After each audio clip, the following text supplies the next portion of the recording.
David, Let's go.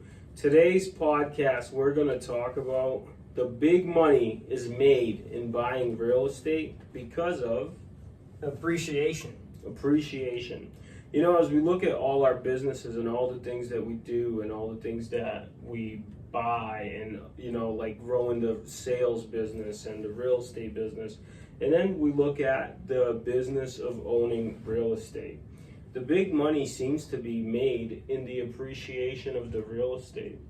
Right. The more properties you own, the more opportunities you have for those values to go up. And in 10 to 15 years, you can literally find yourself in a retirement position.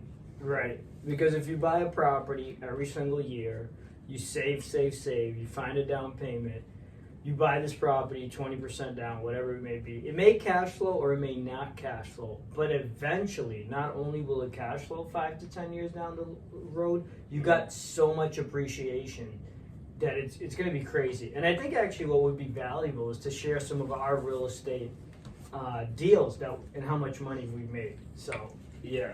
Would that be valuable? I don't know that we're going to have time to get into all that right now. But I think the lessons would be valuable, right? The lesson that, number one is, you know, at the end of the day, it's not just going to fall in your lap if you buy real estate. It's kind of a shit show all the way to the top. It is. And I'll give an example anyway. So in 2015, we bought a condo in Chelsea. Mm-hmm. It was $187,000. Everybody's like, don't buy a condo in Chelsea, right? Mm-hmm. We sold that 2 years ago for $350,000.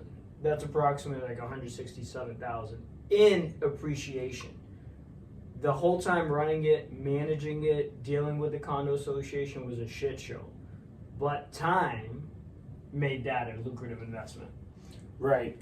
So one reason that real estate is big money is leverage, right? Real estate allows you the use of leverage, meaning you can control a large asset with a relatively small amount of your own money.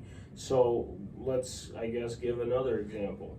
We have another property that would be a 4-family, right? We have a 3-family. But you buy this property, let's say the property's worth $1 million, you only buy it with $200,000. You sit on it long enough and now it's worth $1.5 million. So you got $500,000. So this is the example I gave the other day, which the finance guy didn't like, but that's okay. So what he's saying, like, if you had $200,000 and you put it in the stock market, right? Mm-hmm. And it appreciates at 10%, Mm-hmm. right? So 200,000 times 10%, that's 240 you have next year. Yep. On the $1 million real estate, hypothetically, if it appreciated the same amount, what's appreciating is not the 200,000 that you put in, it's the $1 million asset that you have. I got it. And that's why it compounds a little bit crazy, because you're not putting in the $1 million to get 100,000 back. That 100,000 appreciation of 10%, you actually can put as little as 5% down. All right. Which is 50 It is grand. work. I just want to stress the fact, like, none of this shit is falling on your lap. You're gonna have to put in the work and the effort and the elbow grease and all the, you know, like we had a tenant that didn't pay us for 15 months at the tune of $25,000 that is owed to us, plus the court, plus all this nonsense. There is trouble. Plus, when he moves out, you have to move his stuff out. You have to put it in storage. You have to renovate the unit. Yeah. So you're looking at it, like, if you're looking at it day to day, and the headache and the fact that we just mentioned 85,000 of a loss, you really have to think long term for it to be worth it and worthwhile. Now you got to think bigger picture. Let's continue and try to push through this pretty quickly, but the big money is made in real estate because the appreciation just sets you straight. If you bought enough real estate 20 years ago, sat on it long enough, the end of the story would be you are so much more richer because the values went up. So that's the end of the podcast. But if you want to continue listening, it's an inflation hedge. Real estate is often considered a hedge against inflation as property values go up and rental income tends to increase over time, keeping pace or outpacing inflation. So what that means basically is the cost of everything's going up, but so is the cost of your rental income, right? Because obviously the rents that tenants pay go up, and the real estate is appreciating significantly, right? So a jug of milk may go up, instead of $5 it's like $5.50, but your real estate, instead of $500,000, your condo's worth $550. Right. And now inflation's huge because they're trying to tame it, but it's been a thing for all these years. Real estate has been outperforming Significantly. Now, 3 would be supply and demand. Limited supply of land and growing population create a natural appreciation in property values over time, especially in high demand areas. Absolutely. Supply and demand is everything, meaning like if you bought a condo in downtown Boston where the zoning laws are so strict, there's people moving in, but you cannot find more land to build more condos, right? So it's just what's there. Because of that, people used to buy these places for 20 to 50 grand that are now $1 million today. Number 4, improvements and renovations. Making improvements to a property can increase its value significantly, allowing values over time, especially in high demand areas. So I'll give an example. You can buy and you can do this at a big scale, like syndication, to a small multi-family type of deal, right? Yeah. So in a syndication, you could buy a property and a building and develop it for $10 million, and in 2 to 5 years, that thing could be worth $15 million. So you just went up $5 million by forcing the appreciation and making it better. Let's say you spent $2 million on cleaning it up, whatever.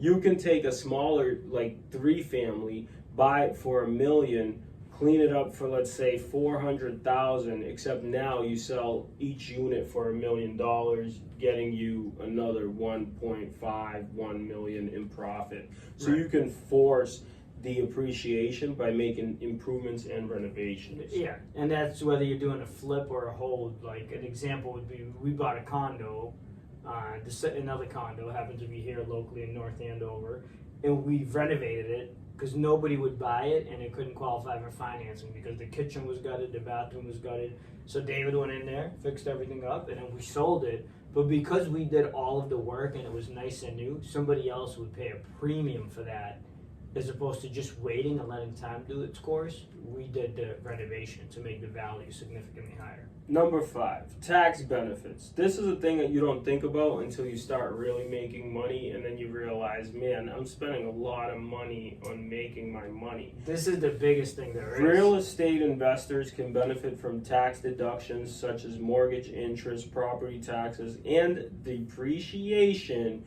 which can help increase overall returns. When we learned about depreciation, it blew our minds because this is the craziest thing, right? When you buy a piece of property, the government lets you depreciate that over 27 and a half years, right? So if you do a straight line depreciation, you take the value of the home, subtract out the land, divide that by 27 and a half years, and you could offset your taxes by that amount. Meaning it goes, if you're a high revenue income producer, like some people are, and you hear, oh, this guy makes millions, but he doesn't pay taxes, it's because he buys real estate every year, and he uses that depreciation. And taxes are one of your biggest expenses in business. Right, and you can use real estate to leverage some of that and maybe offset some of your tax liabilities.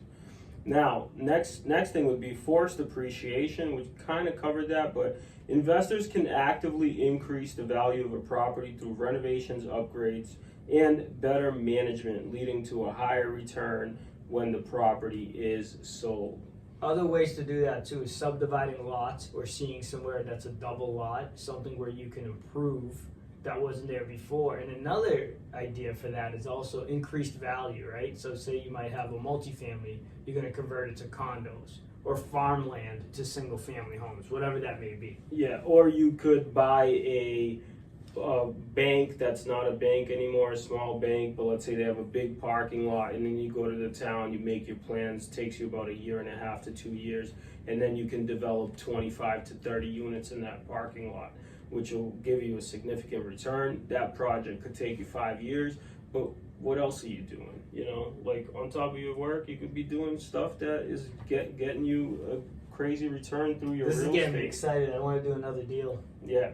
Long-term investments which is number 7. Real estate is typically a long-term investment, and over time, properties tend to appreciate in value, especially when located in desirable areas. Look, it doesn't matter what we say. It doesn't matter what we learned over time. Simple as this. Any property in, well, for now we'll just say United States. Any property in the United States, any property we're in Boston, so any property that's like a high value state, right, which would be like, you pick your top states. If you bought a property here 10 years ago, if your family bought a property here 20 years ago, 30 years ago, those properties are so much more money, and they've brought in money over the years while your family's owned them. But I haven't seen one property that is as inexpensive as it was 10 years ago or 20 years ago or 30, Right. you know? Even when markets correct themselves, like we had a correction in 08, 09, and before that in 06, 07 was the peak. People thought that was the peak. Then we had this crazy correction. Every single home today in property is worth more than it was in the peak of 07. So even though there's a peak after the valley, the next peak is always higher. So what David is saying, long term, it's going to be worth more regardless, right? The only problem is like maybe this year is a bad year for real estate. Yeah. But doesn't matter 10 years from now. Which brings us to our last point, historical performance. Historically, real estate has been a solid investment with values generally increasing over time despite short-term fluctuations. So I think what Arthur and I learned from being 2 kids that just immigrated to America, not a lot of guidance, not, we're going to call it zero money, right? We were in the negative. We're not in the negative now. But from being 2 kids that kind of learned it on our own, it wasn't like our dad was a mega real estate investor in this country or the previous.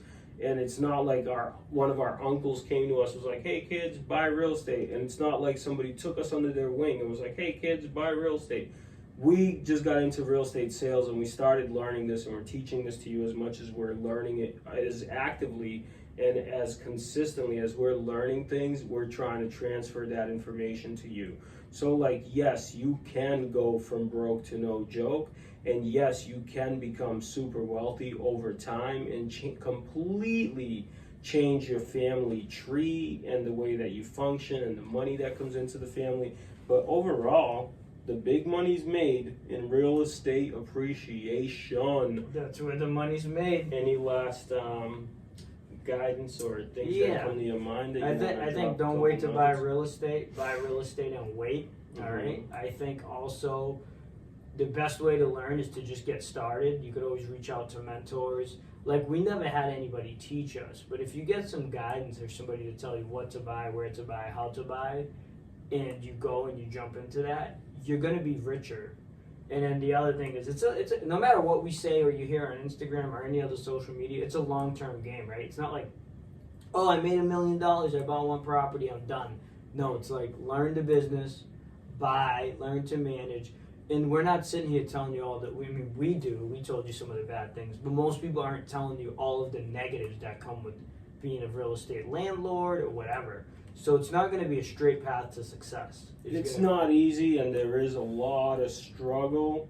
There is a lot of struggle, but there, in the tough times and the struggle times, that's where there's also could be a lot of opportunity for you. Just remember, it's not a one day thing. Rome wasn't built in a day, but 10 years from now, you're going to be 10 years older, and you could be 10 years older with a bunch of properties or 10 years older with no property. Yeah, like go to work, keep your regular job, and then save any extra money that you make and go ahead and invest it. And I think that you'll find yourself experiencing the real estate appreciation choo-choo train. And if you want to invest with us, you got a couple hundred or $1 million or 10 million or 50 million laying around, why don't you just give us a call? We'll go find some buildings together and we'll go buy some properties. If you want to look at any properties, please let us know. We're still very much actively involved in investing and in sales.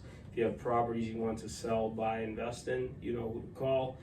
Call this guy. Find your next home at dna-realty.com. And Thank you very much. If you enjoy this, like it, share it, and hopefully it makes you change some things about the way you do with your life so you could become super wealthy. And then when you see us, you go, wow, I became wealthy. Or even better, you come to us and we kind of get wealthy together by helping you buy your properties. Let's go. Let's go.